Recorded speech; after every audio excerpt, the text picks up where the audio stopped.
They had been instructed, in those final desperate months of the Reich's collapse, what would happen if they fell into enemy hands. The whispered warnings from officers and party officials had painted nightmarish pictures of brutality, violation, systematic revenge.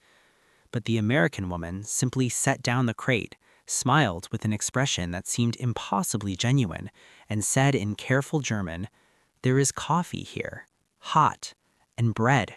You must be hungry."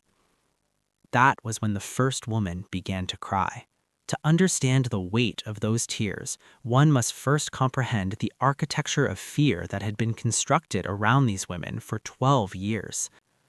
But what they received was a cup of coffee.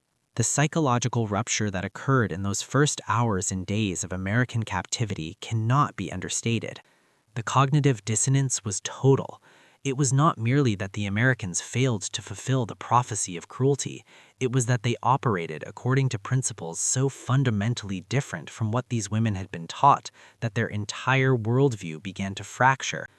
One German woman, a 23-year-old radio operator named Marguerite First, later wrote in her diary, "They gave us soap, real soap, not the ersatz we had been using for 2 years, and towels, clean towels.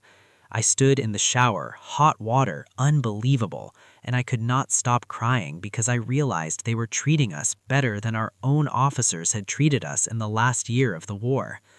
What did that mean? What did it mean about everything we had been told? For German women POWs, numbering approximately 15,000 by various estimates, most of them Wehrmacht auxiliaries captured in the final months of the war, the treatment was even more carefully calibrated.